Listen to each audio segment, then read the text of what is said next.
Ya estoy empezando.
Buenas tardes.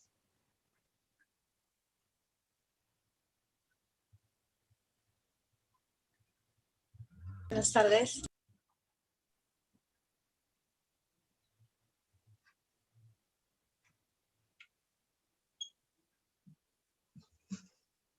Buenas tardes, entonces empezamos el programa. Va a haber una conversación de Agnieszka Césped de Victoria. A ver, por favor. Buenas tardes, entonces empezamos el programa. Va a haber una conversación de Agnieszka Césped de Victoria. A ver, por favor. Buenas tardes, entonces empezamos el programa. Va a haber una conversación.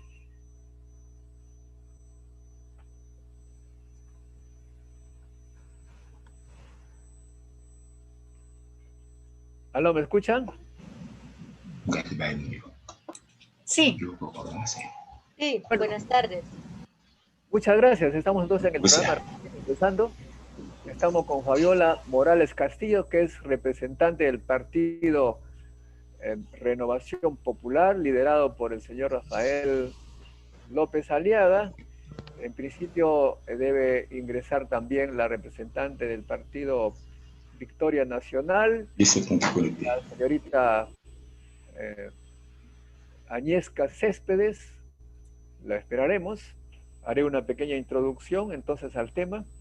Bueno, acá en este programa nosotros ya hemos señalado varias veces que el tema de educación es crucial para salir de los problemas que nos encontramos. El problema es tan grave porque la educación ha sido abandonada por el Estado y en consecuencia, pues no hay empleo para la gente joven sin empleo, pues no le queda otra que asaltar al vecino menos pobre que tiene un empleíto. La violencia se va incrementando año a año, no hay quien lo pare porque no se resuelve precisamente este problema. Los políticos que son cortoplacistas inmediatamente señalan que para resolver el problema hay que contratar más policías, más jueces, más cárceles, más abogados, etcétera, etcétera.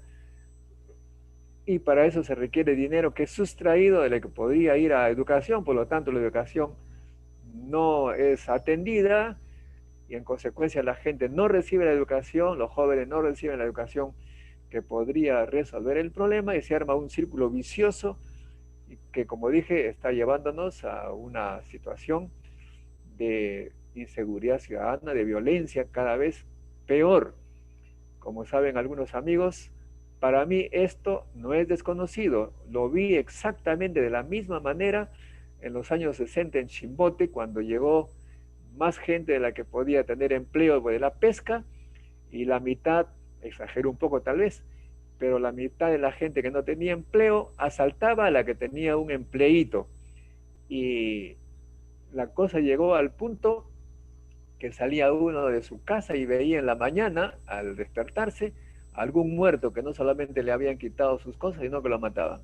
La cosa fue empeorando porque llegaba más gente sin empleo y pues los asaltantes que ya no encontraban a la gente en la calle porque no salía por miedo, se metían a las casas y les quitaban sus cosas dentro de las casas y la gente salía gritando ladrón, ladrón. O sea que yo ya viví esto, ya lo conozco y se está repitiendo ahora a nivel nacional.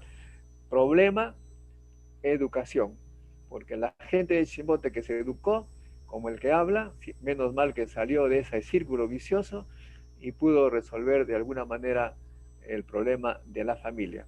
¿Qué hacen o qué proponen los que están participando al Congreso? Tenemos a Fabiola Morales, política experimentada, ha sido dirigente en el Congreso de la República ya en alguna oportunidad, profesor universitario. Ella, como pocos, conoce el tema y entonces le preguntamos que si el análisis que he hecho es exagerado o tiene una alternativa del diagnóstico de la realidad. Fabiola, muchas gracias por estar con nosotros. Muchas gracias, doctor. Como siempre, agradeciéndole este espacio que permite a los ciudadanos votar, digamos, con mayor conocimiento y eso es muy importante para la democracia. Efectivamente, usted ha hecho un diagnóstico que es prácticamente un escáner, ¿no?, de lo que está sucediendo. hay muchos jóvenes y cada vez más jóvenes que salen ya sea de los colegios, de los institutos técnicos, de las universidades, algunos incluso, que no tienen trabajo, ¿no? Y entonces, no digo todos, pero algún porcentaje, pues, se enrola, ¿no? Con lo que es ya, digamos, las mafias delincuenciales, ¿no? Que ahora, pues, están sobre todo utilizando a los menores de edad como francotiradores, por ejemplo, ¿no? Como sicarios. ¿Por qué? Pues porque ya sabemos pues que la ley no es igualmente de dura para un mayor de edad que para un menor de edad, ¿no? A ello pues se suma, ¿no? La delincuencia que está viniendo de fuera, ¿no? Que por razones lógicamente también, ¿no? De pobreza y de malestar en su país, pues migran a otros países.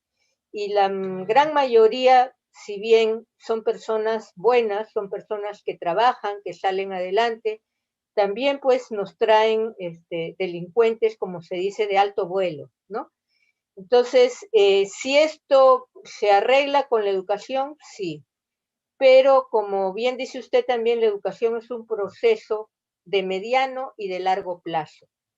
Entonces, ya estamos dudando de hasta qué punto la solución está en manos de los políticos, o por lo menos solo de los políticos.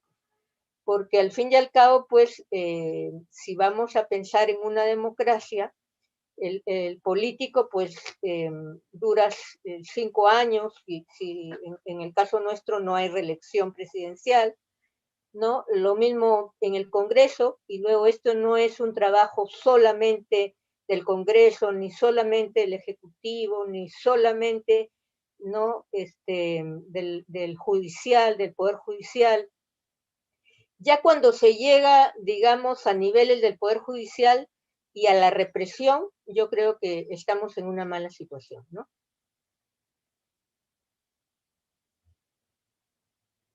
No sé si puedo hablar algo más o...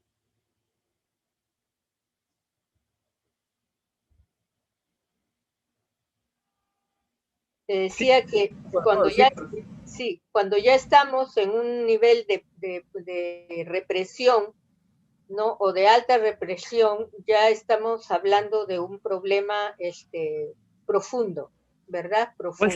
¿cuál serían sus propuestas como partido? ¿Ustedes tienen un programa de gobierno Sí, respecto a este tema? bueno, nuestra propuesta es, en primer lugar, la escuela de padres, ¿no? Escuela de padres. Porque así como antes no se nos pasaba por la cabeza que había que educar a la familia, yo creo que ahora sí es necesario educar a los padres, ¿no? Porque también, digamos que el desarrollo es bastante acelerado y hay que actualizarse, ¿no?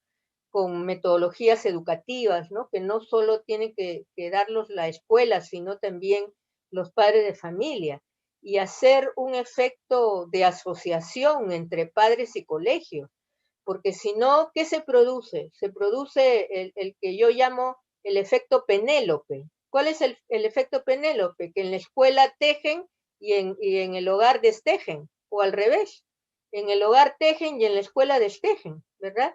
Entonces creo que tiene que haber una complementariedad en ese trabajo de los padres de familia conjuntamente con los especialistas que son los profesores, pero también los profesores, y eso es lo que nosotros estamos proponiendo y es uno de los proyectos que yo llevaré al Congreso, tienen que ser personas que sean consideradas en el primer nivel del escalafón, digamos, administrativo del Estado.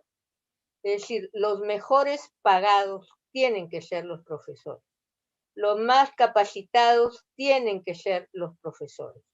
Y no me refiero solo al profesor universitario, sino al profesor secundario, primario e inicial, porque ya se sabe, por ejemplo, esto lo dicen los especialistas franceses, que si no nos aseguramos una buena educación inicial o primaria o básica, pues no tenemos los cimientos, ¿verdad?, para seguir construyendo encima.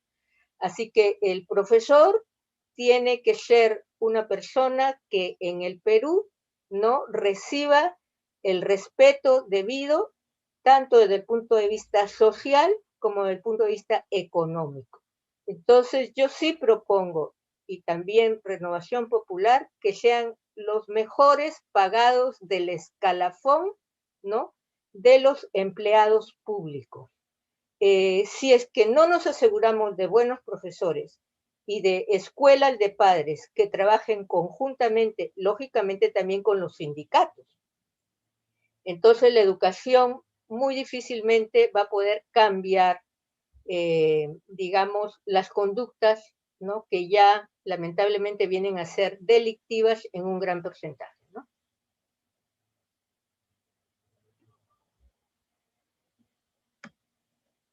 No se escucha.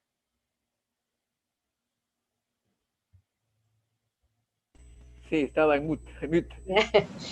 En este momento, lo que se observa es que los recursos del Estado, que salen de los impuestos de los peruanos, dentro del Estado la repartición es muy curiosa. Grandes privilegios para militares, relativamente hablando por si acaso, y respecto al profesor, al maestro, que gana muy poco. Grandes privilegios para los militares que tienen pensiones de jubilado bastante apreciables, los jueces ni que hablar, los fiscales, los policías. Hay en el Estado gente que por bonos de productividad gana 200.000 soles en Navidad y algo parecido. La SUNAT, la BCR, es decir, todo el mundo se ha repartido el dinero de una manera eh, exagerada, siempre respecto a los maestros. Y cuando usted dice vamos a aumentar el sueldo, los maestros le van a decir no hay plata, ya no hay plata, no, ¿de dónde va a salir? O sea, se dice que hay prioridad para la educación, pero los que deciden el presupuesto se reparten de la mejor forma, dejando minucias para los profesores. ¿Cómo hacer para que cambie esa prioridad en el Estado? Bueno, efectivamente, es una buena observación. Más que tal vez, bueno, hay que subirlos efectivamente, pero para eso hay que alinear los sueldos, ¿no? Alinear los sueldos. Y eso significa una reforma económica, ¿no? Profunda, profunda. Entonces, no puede ser, pues, que, por ejemplo, con todo respeto, un conserje del Ministerio de Educación con una formación que no es la de un maestro primario que, por ejemplo, está trabajando, qué sé yo, en San Juan del Lurigancho, gane más que el profesor que está trabajando en San Juan del Lurigancho. Esto no sucede solamente, como usted dice, en otros sectores, ¿no? El sector defensa, el sector, qué sé yo, ¿no? Producción, no, sucede dentro del mismo sector educación. Dentro del mismo sector educación hay planillas doradas. Y lógicamente también lo hay, ¿verdad?, en sobre todo las instituciones, ¿no?, que tienen que ver con el manejo directo del presupuesto del Estado. Llámese SUNAT, llámese Banco de Reserva, llámese Ministerio de Economía y Finanzas, ¿no? Y una serie de organismos, ¿no?, como puede ser, pues, organismos fiscalizadores, ¿no? El OCITRAN, OCINERMIN, etcétera, etcétera, ¿no? Entonces, ahí hay que hacer una alineación de sueldo. Entonces, y para eso, creo que si no se da un paso, que sea un paso firme, ¿no?, de apuesta por el maestro, nunca vamos a cambiar. O sea, nunca vamos a cambiar. Entonces, meritocracia sí, pero que el mayor sueldo, si se quiere, alcanzado por una meritocracia en el profesor, sea, como bien usted dice, ¿no?, o como el de un juez o más, ¿no? Es ¿Por lo que qué? ocurre, es lo que ocurre como información, me enteré recientemente que el profesor universitario en Francia gana más que los jueces, los magistrados llamados allá, Pero ¿no? claro, pero eso es un reconocimiento social que, digamos, deviene en un reconocimiento económico. Y lo mismo es en Alemania. Y cuando a Angela Merkel le reclamaron por esta situación, les dijo, pero ¿cómo? Si los profesores nos enseñan a nosotros. Sin los profesores nosotros no seríamos lo que somos. Entonces es un argumento bastante lógico que yo comparto y es verdad, ¿no? Entonces, pues no estemos pues regateándole al maestro, al profesor, ¿verdad? Y gastando los grandes sueldos, no solo pues en estos empleados, en estos burócratas de los ministerios de economía, bancos de reserva, de los jueces, de los fiscales, etcétera, etcétera, no, sino no nos olvidemos que también se gasta en consultorías, ¿no? Entonces, bueno, estos señores consultores, está bien que sigan haciendo ese trabajo, pero que sean parte, pues, del presupuesto, porque si no, vamos a tener una burocracia X, vamos a decir, pues, de, qué sé yo, ¿no? 5 millones, y luego, por lo menos 1 millón más de asesores. Entonces ya no son los 5 millones, nadie sabe cuántos empleados públicos hay en general, ¿no? Sino hay que sumarle a todos los asesores. Claro, Entonces, dentro de esta es cada la situación. sector, dentro de los trabajadores de cada sector tendrían que estar capacitados para hacer los planes, Exactamente, asesorar. exactamente. Por ejemplo, el CONCITEC, por definición, es consejero, el asesor del presidente y contratan también consultores externos para aconsejar, o sea, aconsejar al aconsejador, bueno, al consejero. Es Claro. una cosa Y, impresionante, ¿no? y estos consejeros, por ejemplo, del Ministerio de Educación, ganan unos sueldos millonarios frente al cual pues los maestros quedan en una situación vergonzosa, vergonzosa. Entonces, si queremos cambiar este país, tenemos que apostar por los maestros y tenemos que apostar porque esos maestros trabajen en relación con los padres de familia. Porque, ya digo, no podemos permitir el efecto Penélope. En la escuela se teje, en la casa se desteje, o al revés. En la casa se teje, en la escuela se desteje, ¿no? Sino que tiene que haber una cooperación. O sea que su Entonces ahí, partido, si ya entiendo bien, su partido va a tratar de equilibrar las cosas en el sentido de prioridades, ¿no? De prioridad que es la educación, obviamente. Esa es la así idea. es. Muy bien, Eh, vamos a tener acá tenemos unos panel, tenemos a Víctor Coronel, que es un físico que es un ejemplo, para mí es un ejemplo de lo que da la educación.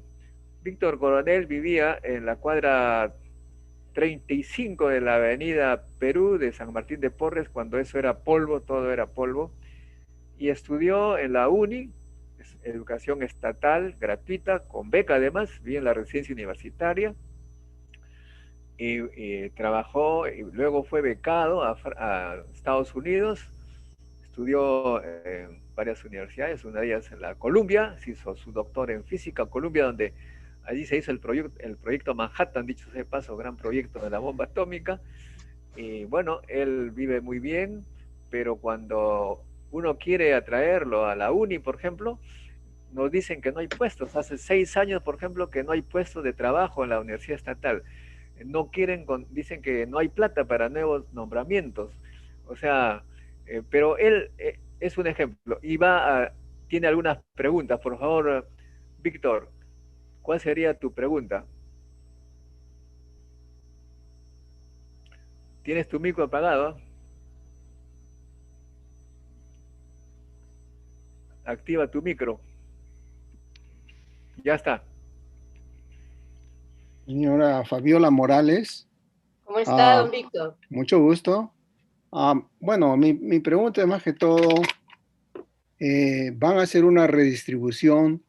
Al menos el programa de ustedes es una redistribución del presupuesto. van a poner a los profesores en la primera posición en cuanto a sueldos, pero ¿cómo van a hacer para entrenar a los profesores? Porque ahora muchos profesores en realidad no tienen la preparación académica para enseñar, muchos. Algunos sí, bastante. Yo diría, yo no estoy en Perú hace tiempo, pero me parece de que el problema también es no solamente los sueldos, sino la falta de equipos. Eso sí, yo he visitado, pero hace unos 5 o 10 años, universidades, también el Politécnico José Pardo, donde estudió Modesto Montoya, eh, y la verdad que da pena el equipamiento que hay en Perú para preparar a los alumnos a todo nivel, ¿no? No hay nada para que experimenten, para que sean creativos. No hay los equipos. O sea, no solamente es personal, sino es infraestructura el problema, en mi opinión. Entonces, ¿qué piensan hacer ustedes con respecto a la infraestructura de la educación en Perú? Sí, muchas gracias por su pregunta, don Víctor Coronel, y felicitaciones por esa Gracias. carrera que ha hecho. Mire, lo que usted dice es absolutamente verdad y necesario, ¿no?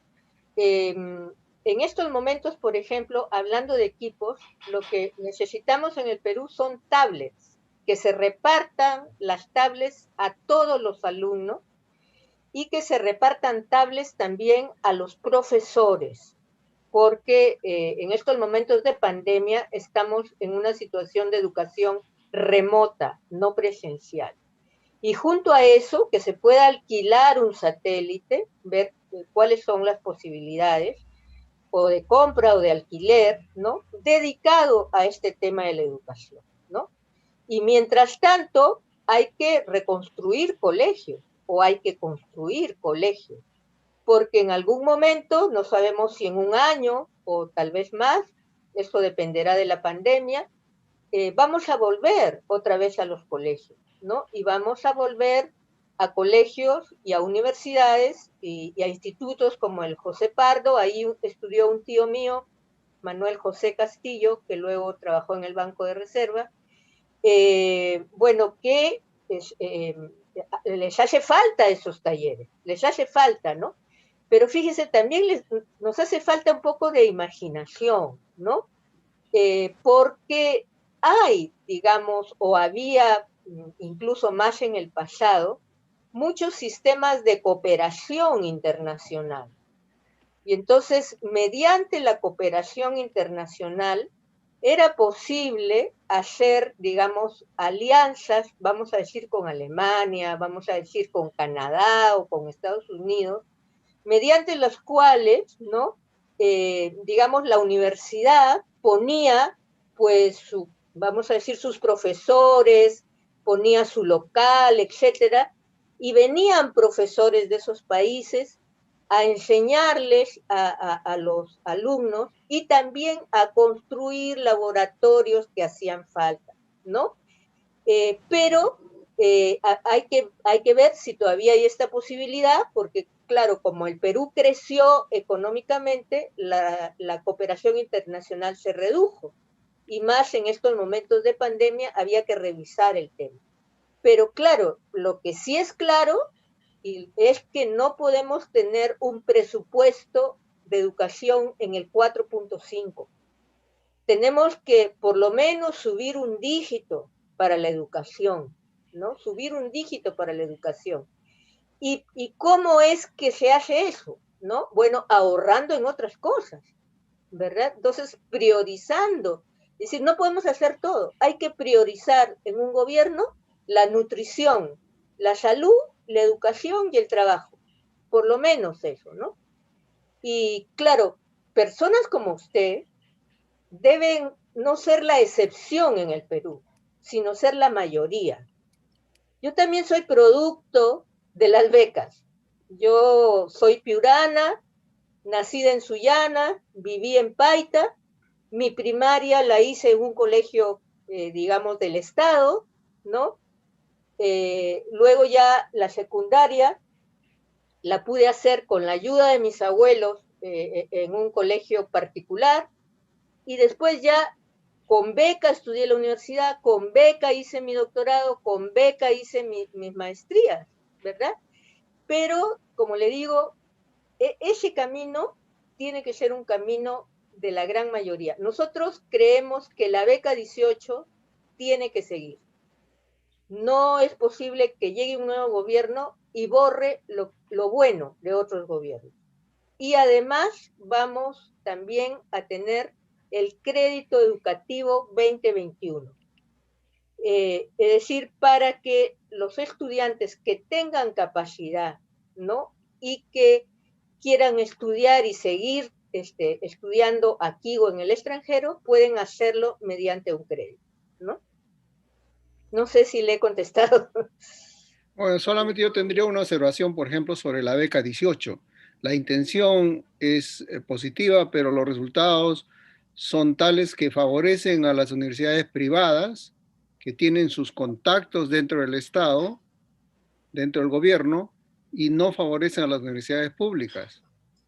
Entonces, en realidad al final ha sido como una donación a las universidades privadas, no a las universidades estatales. El presupuesto de las universidades estatales, de lo poco que yo sé del Perú, no ha incrementado mucho.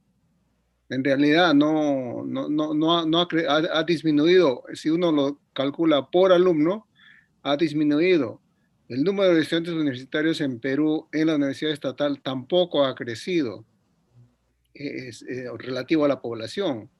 Cuando yo estaba joven, a los 20 años, creo que la población del Perú era cerca de 12 a 15 millones, ahora somos 32 millones, pero la población de las universidades como la UNI, por ejemplo, no se ha duplicado o triplicado. Ha crecido, pero no ha crecido casi nada.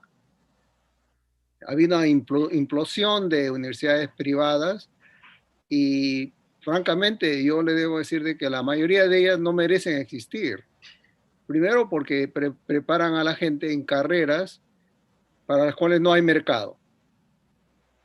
No hay mercado en Perú y ellos lo saben. Es lo más triste es que ellos saben eso. Bueno, esa es mi observación. Sí, bueno, usted tiene razón, es así, y yo creo que la SUNEDU ha hecho un papel importante en el Perú, justamente, digamos, reduciendo el número de universidades privadas que en realidad no eran universidades, sino un negocio, ¿verdad? Un vil negocio. Entonces, creo que ahí la SUNEDU ha tenido un papel importante y tenemos que seguir en ese camino y tratar también de acreditarnos ya a nivel internacional. Y luego, hay universidades y universidades nacionales también en el Perú, ¿no? Entonces, yo creo que muy reconocida es la UNI, muy reconocida es la Universidad Agraria, también de La Molina, ¿no? San Marcos, bueno, podríamos ir, digamos, nombrando a varias, ¿no? Pero de la misma manera también hay carencias en otras universidades. Yo le digo porque yo he tenido la experiencia ya en el Congreso que una universidad nacional, que no voy a decir su nombre, me ha venido a pedir muchas veces que se reduzca su presupuesto de investigación, porque ellos no, digamos, no ocupaban ese presupuesto, y más bien que ese presupuesto fuera a gastos corrientes. Entonces, de esos ejemplos le puedo decir bastantes, ¿ah? O varios por lo menos, ¿no? Entonces, claro, hacen falta doctores Montoya, pues también, para que, digamos, empujen el tema de la investigación, ¿no? Entonces, ¿por qué una universidad, digamos, no crece, no mejora? Porque no hay investigación. La universidad es verdad, como usted dice, tiene que ver con el mercado, con el trabajo, ¿no? Que existe fuera, pero también tiene que ver con el avance del conocimiento y de la investigación, ¿no? Entonces, también hay universidades que a la investigación no le dan ninguna importancia. Entonces, es más, devuelven el presupuesto. Ese es el drama que nosotros sufrimos. Y no es solo a nivel educativo, en todos los niveles. Y eso se llama falta de gestión, ¿no? Falta de gestión. Gracias. Muy bien. Gracias. ¿Alguna otra pregunta de algún otro participante? Acá tenemos a Rubén Uriona, que puede hacer sus preguntas. Active su micrófono, por favor. Muy buenas noches, Buenas a noches. todos en esta reunión. Es la primera vez que estoy aquí participando y bueno, nosotros ya tenemos 21 años en el margen educativo trabajando, pero somos prácticamente una empresa mixta, no pertenecemos al Estado específicamente, ni como órgano privado lo estamos haciendo, y apoyamos ya algo de 8 o 9 años aproximadamente a órganos educativos que a veces están fuera del panorama de la capital. A veces solamente estamos hablando solamente lo que ocurre en la educación aparentemente local. La educación, lamentablemente, en el país, al interior del país, en las provincias específicamente más alejadas, que les falta mucho desarrollo, mucho equipo, como decía el señor Víctor Coronel. Falta equipo, falta que los mismos educadores estén, ¿cómo se llama? No al límite de la enseñanza, sino tener todo lo necesario. Nosotros, en nuestro caso, este tiempo, hemos hecho muchas cosas. A veces en Chuquibambilla, que está más o menos a 1 hora de la capital de Cusco, o en el caso de Chuquibambilla, que está a 8 horas de Apurímac, nos pedían proyectos que estaban a veces estancados por el gobierno en el margen educativo y nos pedían computadoras, nos pedían equipo tecnológico y no había. En nuestro caso, como nosotros tenemos presupuesto para apoyar todos esos márgenes, nos hemos desarrollado siempre apoyando el tema educativo en todo, no solamente dando computadoras o de repente coordinando de manera cooperativa con algunas ONGs que también en el lugar. Entonces, no sé de qué manera se puede desarrollar o hacer ciertos cambios en provincias porque lamentablemente no es igual a lo de la capital. No, no. Entonces, no sé, eh, en el caso de usted que probablemente nosotros tal vez votemos por los candidatos, eh, ¿de qué manera se puede ayudar a revertir todas estas problemáticas que pasan en el margen educativo en provincia o departamental, no solamente aquí? Sí, muchas gracias. Bueno, creo que me faltó responderle al doctor Víctor sobre el tema de la beca 18, ¿no? Es verdad lo que dice el doctor Víctor, que muchos alumnos a quienes se les ha dado la beca 18 han escogido universidades privadas, ¿no? Bueno, yo creo que eso es verdad, pero han escogido universidades privadas que la SUNEDU ya ha acreditado, ¿no? Eso por un lado. Y por otro lado, que esa beca no es solo para las universidades privadas, ¿no? Y que debería ser, pues, libre para la universidad donde los alumnos puedan escoger, ¿no? Bueno, respecto de la situación en provincias, yo creo que cada vez más hay algunos ejemplos a seguir en provincias, ¿no? El Instituto, por ejemplo, de Investigación de la Amazonía Peruana. Yo he visitado varias veces el Instituto para la Investigación de la Amazonía Peruana y de verdad me ha asombrado gratamente, ¿no? Entonces, este instituto, que le pertenece al Estado, ¿verdad? Forma a profesionales, pero sobre todo hace investigación relacionada con digamos, lo que es el entorno amazónico. Entonces ellos lo que hacen para sustentarse es trabajar con lo que es el mundo del emprendimiento, ¿no? El emprendimiento.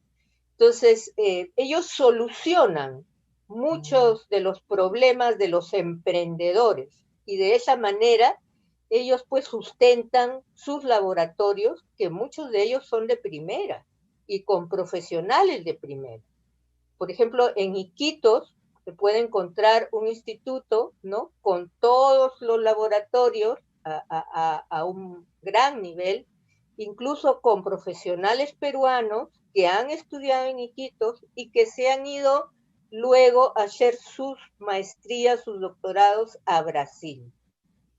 Y estos luego han regresado a Iquitos, están en diferentes capitales, ¿no? de los departamentos amazónicos trabajando en este instituto, ¿no? Entonces, ¿es posible en provincia revertir la situación? Yo digo que sí, es posible. El mismo ejemplo que tú nos estás alcanzando, ¿verdad? Ahora, sí es verdad que en muchas provincias la educación está muy lejos, digamos, de universidades o de instituciones de investigación como podemos tener en Lima, ¿no? Y vuelvo a repetir, pues la Universidad Agraria de La Molina, la UNI, San Marcos, etcétera, ¿no?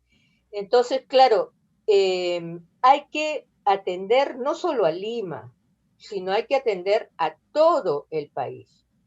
Yo también me he dado con la grata sorpresa, por ejemplo, en Costa Rica, de haber visitado institutos de investigación, en este caso para el agro, donde los mejores estudiantes y los mejores investigadores eran chicos y chicas peruanos. ¿Dónde habían estudiado estos chicos?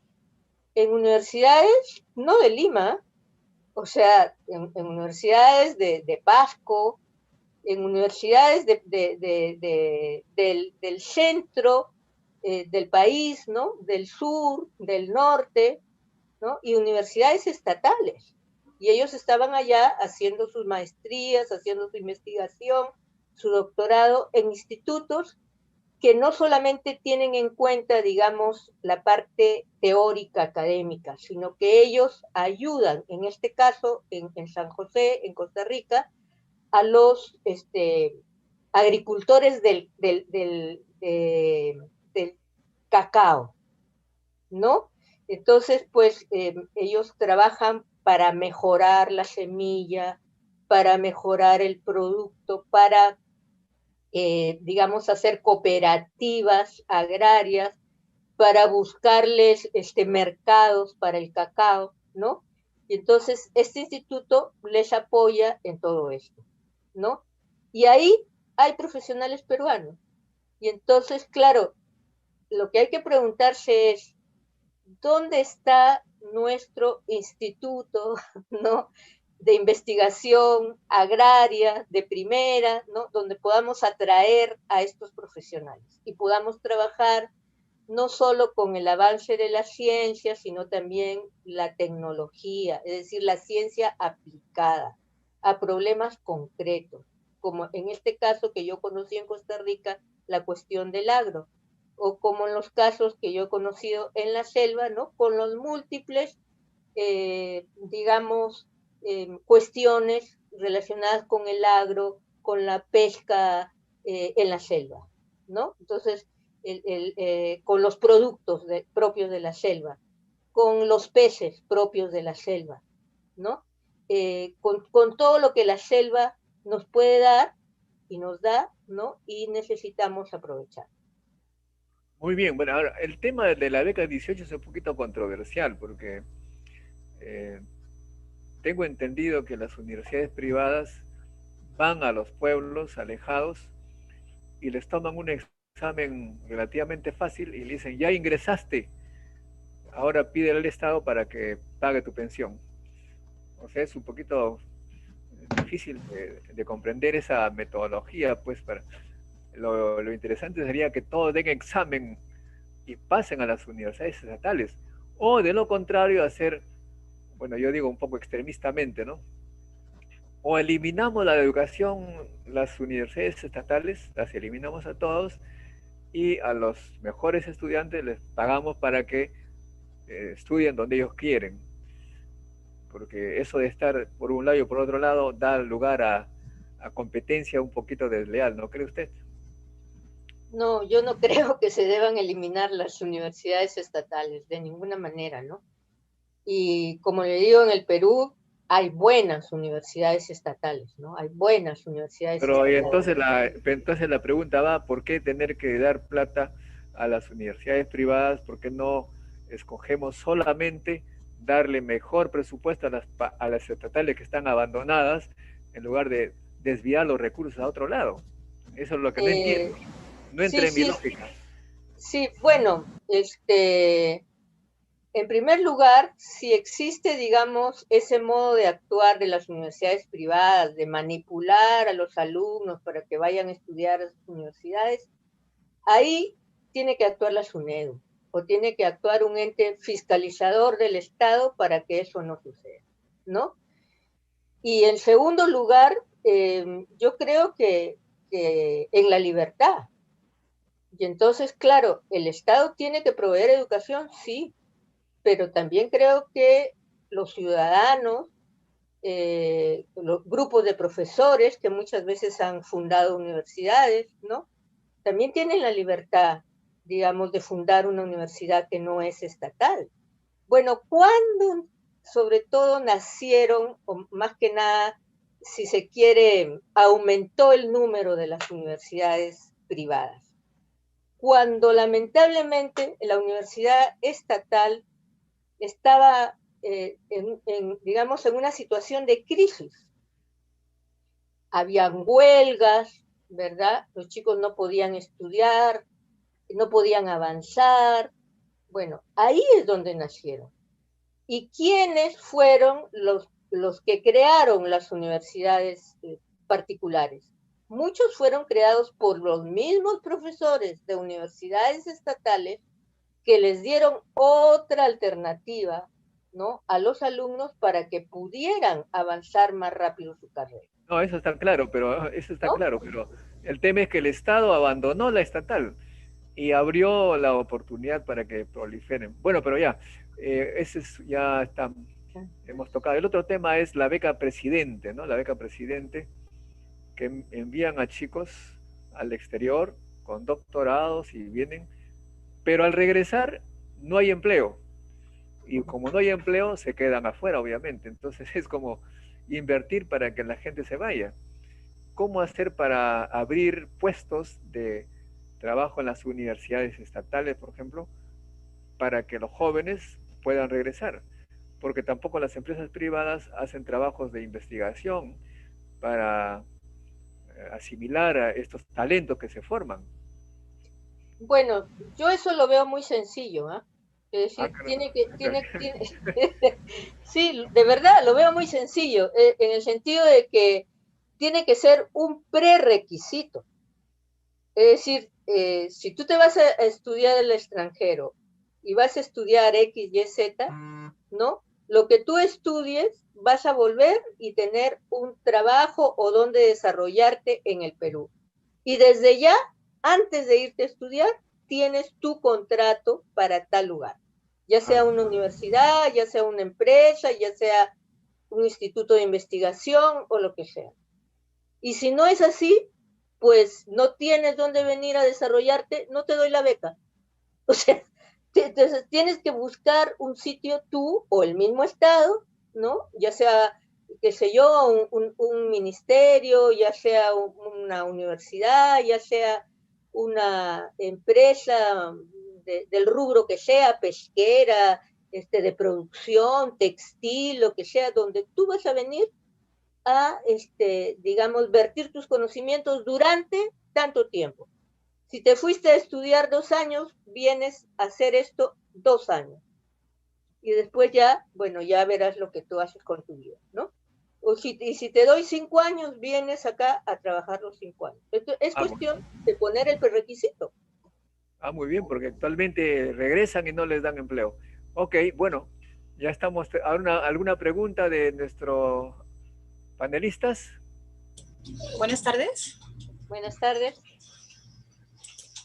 Adelante. ¿Puedo opinar? Sí, bueno, soy la profesora Matilde Campuzmana, soy profesora de aulas de hace más de 15 años y me pareció muy interesante, buenas tardes también con nuestra amiga Fabiola, me pareció muy interesante que inicie el doctor Montoya hablando del tema de la delincuencia y luego se ha tocado el tema de la familia y el tema de la universidad y el tema de la sociedad en general, los poderes del Estado, porque creo que un punto importante es partir de lo que ustedes mismos decían, ¿no? De la importancia de decir que hay que darle prioridad a la educación. Y como comentaba antes en otros encuentros, creo que el tema de saber de qué hablamos cuando hablamos de educación hace la gran diferencia, porque iniciativas, planes y proyectos hay de millones, ¿no? Escuchaba justamente aquí a la candidata Fabiola hablar de escuela de padres y de que los profesores ganen más. Creo que ambos temas se han tocado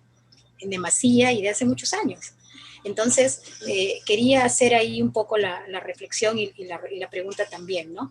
De qué entiende ella o cuál es la diferencia que encuentra entre lo que implica la educación y lo que implica la instrucción.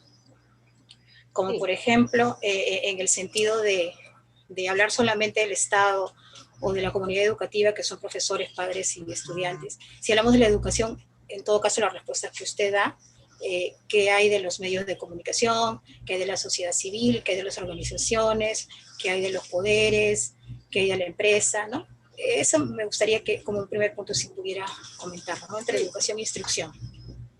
Sí, bueno, hay una educación, hemos estado hablando de la educación formal, digamos, ¿no? Y es verdad que no solamente la educación formal educa, ¿no? Sino que efectivamente educan los medios, educa la sociedad, etcétera, ¿no? De esa parte no hemos hablado. Nos hemos referido solo a la educación formal. Bueno, yo soy hija de maestros, nieta de maestros, bisnieta de maestros. O sea, tengo un entorno de maestros en mi familia y de políticos también, ¿no? Entonces, yo lo que he visto y también he vivido es que si no hay, digamos, esta voluntad, ¿verdad? De unir, de tender puentes, pero verdaderamente tender puentes entre lo que es la comunidad educativa, el maestro, la familia y el alumno, la educación no puede ser una educación integral, que es lo que buscamos, ¿no?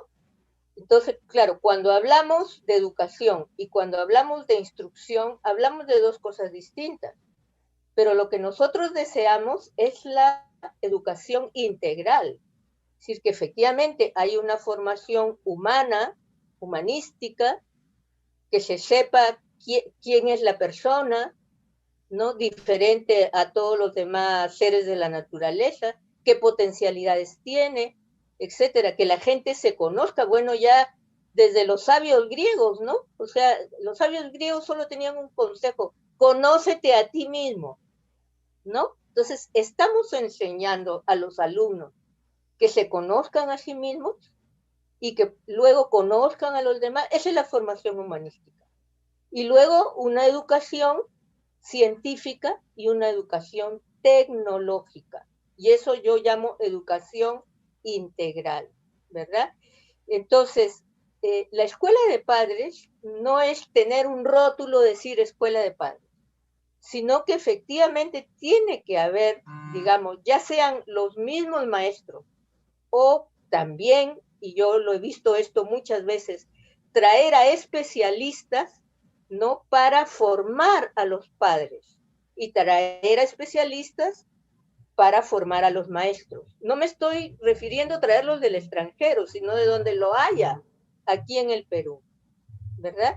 Entonces, el ser humano es el único ser de la naturaleza capaz de aprender hasta el minuto o segundo que se muere.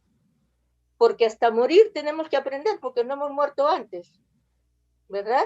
Entonces, el ser humano es capaz de aprender y, lógicamente, la primera, vamos a decir, la primera voluntad educativa tiene que ser justamente la de decirle a las personas, tú eres una persona con capacidad de aprender toda tu vida, estés donde estés. Pero aquí nos estamos refiriendo solamente a digamos, a los profesores, a los padres de familia y a los estudiantes. Se aprende en todo sitio. Lógicamente, la empresa también, o el lugar de trabajo, también es un sitio donde uno aprende y donde uno enseña, ¿no? Y para eso hay liderazgos dentro de las instituciones, ¿no? Y lógicamente ahí no puede ser uno egoísta de decir lo que yo sé, me lo guardo, como muchas personas lo hacen, ¿no? Sino lo que yo sé también en mi trabajo, lo voy a dar a las futuras generaciones. Y eso también es enseñar, ¿verdad? Pero yo estoy convencida, absolutamente convencida, que si no hacemos ese match entre educar a los padres, educar a los maestros y educar a los alumnos, es decir, no vamos a poder avanzar, no vamos a poder avanzar. Y hay que hacerlo de verdad. Y para eso hay que tener vocación. Mi madre tenía vocación de maestra y yo la he visto ser maestra. Y ella no terminaba en su clase, dando su clase, jamás, porque después de su clase o antes de su clase recibía a los padres de familia, conversaba con ellos en cada caso y les enseñaba y les decía, usted a su hijo no le puede, qué sé yo, ¿no? Tratar violentamente. Por esto, por lo otro, no sé qué, les hablaba de la psicología, de tal y de cual. Es decir, si no hay esa relación, maestro, padre de familia, alumno, si no hay esa vocación para ser maestro, tampoco no avanzamos.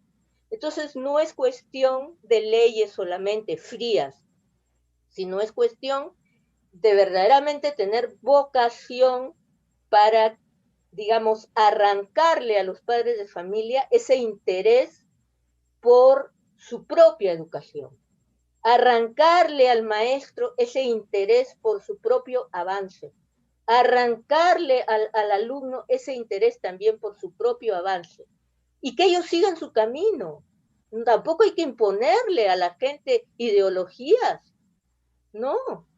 O sea, que lo que se le enseña es a caminar y el camino, pero ellos encontrarán en su momento con esas herramientas lo que puede ser la verdad de las cosas o hasta donde podamos llegar a la verdad, porque la verdad de ninguna manera vamos, digamos, a llegar nunca, ni es absoluta, pero sí un acercamiento y un mayor acercamiento.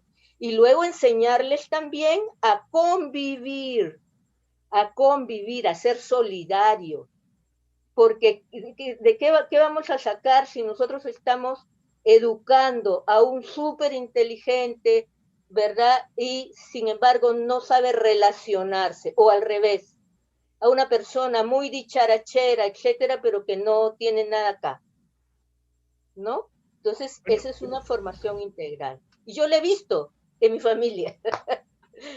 bueno, muchas gracias. Bueno, para ir terminando ya, porque se acerca la hora, eh, ya no hay, tenemos preguntas para usted, pero nos preocupa su candidato, nuestro Rafael López Aliaga.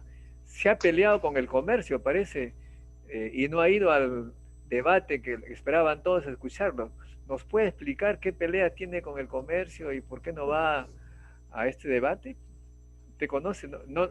Nos hubiera gustado preguntarle a él, pero de Claro. repente usted sabe de algo. Bueno, yo sé que quien puede responder esta pregunta es Shell, pero tampoco voy a evadirla, ¿no?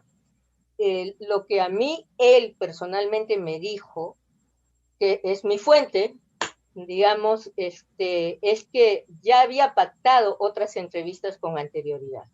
Eso es lo que él me dijo. Ahora, es verdad también lo que usted dice, es decir, que él está desenmascarando, si se quiere, ¿verdad? los grandes monopolios. Y entonces, no, aquí pues no nos vamos a jugar las cartas entre gitanos, como se dice, ¿no? Entonces, el comercio no solo tiene un medio de comunicación, sino tiene varios medios de comunicación. Entonces, ¿cómo le llamen a eso? Ya no sé. Pero lo que sí sé es que en el Perú la Constitución prohíbe los monopolios, ¿no? Eso es lo que le puedo contestar. Bueno, efectivamente, yo tenía un programa en Radio San Borja, y Radio San Borja era de ciencia, tecnología y educación, y estos poderosos compraron Radio San Borja ¿El Walt Disney? No. y lo reemplazaron por música alegre, pues esas que de esas que no escucho, creo que era juvenil, ¿no? O sea, reemplazaron la ciencia, la educación. Efectivamente, los poderes son bastante molestosos para la gente que quiere divulgar la educación. Ahora bien, pero también tenemos el tema que las ideas que él tiene aparentemente se les llama conservadoras del pasado, cuando requerimos nosotros una educación moderna. Cuando usted habla, uno le escucha, piensa que es más bien de un partido de la oposición a López Aliaga. ¿Cómo explica? Una pregunta directa. ¿Usted también es del Opus Dei?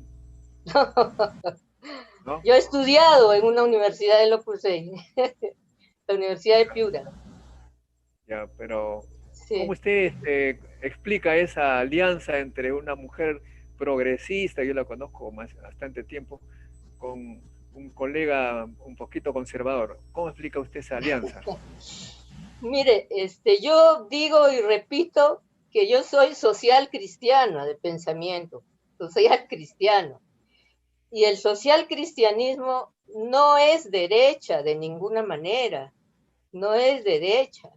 Es decir, hay que leer las encíclicas de los papas que no solamente están dirigidas a los católicos, sino a todas las personas de buena voluntad y ver qué cosas realmente dicen. Y entonces, claro, no es que un papa nos vaya a dictar a nosotros cómo somos, pero, digamos, uno escoge entre los diferentes ideologías y pensamientos en cuál, digamos, se posiciona mejor. Entonces, un social cristianismo, por ejemplo, apuesta por la economía social de mercado. Y además, la Constitución del Perú habla de economía social del mercado. La pregunta es, ¿por qué en el Perú no se vive la economía social del mercado? Esa es la pregunta. Bueno, entonces yo le digo a Rafael López Aliaga, tú tienes que hacer que se viva la economía social de mercado. Bueno, pero en el Perú usted sabe que no se cumplen las leyes. Bueno, pues, hay una ley que dice que en caso de epidemia, en caso de gravedad, el Estado debe controlar la producción del oxígeno, de todas las cosas. Eso dice la ley, ¿no? Pero todo el mundo se opone, no hay que aplicar la ley. ¿Usted se opone a esa idea? Mire, esa es ley. Eso que usted está diciendo es así, y es una vergüenza.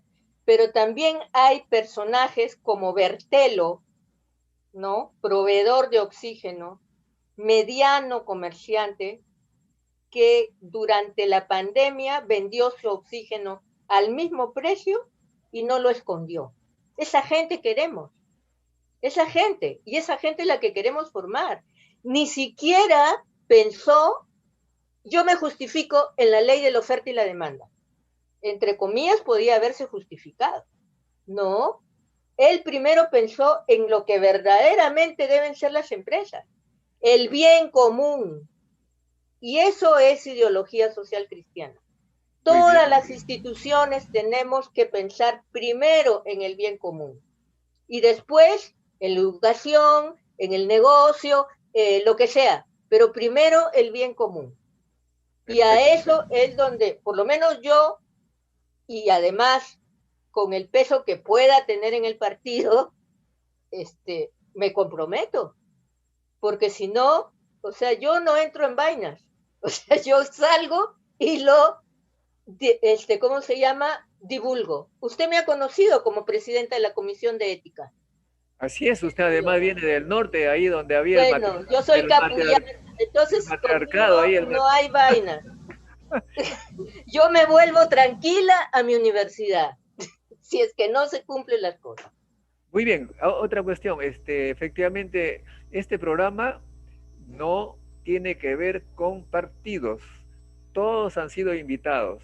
La señorita Agnieszka Céspedes, de Partido Victoria Nacional, aceptó venir, pero aparentemente tuvo algún problema, ¿no? Todos los partidos están invitados a colocar aquí sus ideas. Pero hay una cosa curiosa también de este Partido Victoria Nacional que estuvo también en el debate. Me hubiera gustado preguntarle a ella, pero bueno, no está. ¿Qué es lo que me llamó la atención? De que al leer el currículum de los candidatos que se iban a presentar, el señor Forsyth se leyó diciendo que era hijo de alguien, un hombre, y de una reina de belleza chilena, era su CV. ¿Qué tiene que ver eso con la política, ser hijo de una reina de belleza chilena? ¿Por qué tuvo que leerse ese? Usted que conoce educación, ¿tiene algún mensaje esto a la población? Claro que sí, doctor. Es decir, ¿cuáles son los valores de muchos jóvenes actuales? ¿No? La fama, el dinero, ¿verdad? ¿Quiénes son sus héroes? ¿Quiénes son sus líderes? La farándula, ¿no? Los futbolistas. Es más, y también refiriéndome al doctor Víctor, ¿no? Hay un desequilibrio social. ¿Cómo es posible que un científico, un médico, o sea, gane infinitamente menos y tenga infinitamente menos que un futbolista o una estrella de fútbol? ¿No? Bueno, entonces de ahí viene, o sea, ¿por qué Forsyth está subiendo? Porque es un representante de ese mundo fáctico, de la fantasía, ese mundo de las estrellas, que detrás de él, ¿quién hay? Su mamá, reina de belleza. Y él, porque él no puede ser el rey de la belleza, ¿no? Además es chilena, reina de belleza chilena. Bueno, educación. Bueno, a ver si usted convence al señor López Aliaga para una entrevista, para hacerle pregunta directamente a él. Que también Yo le digo, es más, terminamos esta entrevista y yo le paso un email diciendo. Muy bien, muchas gracias, estimada Fabiola Morales. Muchos saludos. Gracias, amigos, a todos. Todos los martes estamos con el Foro de Educación. Los políticos están invitados a poner sus ideas. Agradecemos a la candidata al Congreso, Fabiola Morales, que va... Con el 8 del Chavo del 8. Popular. Hasta luego. Chao. Muchas gracias. Gracias. Saludos. Gracias.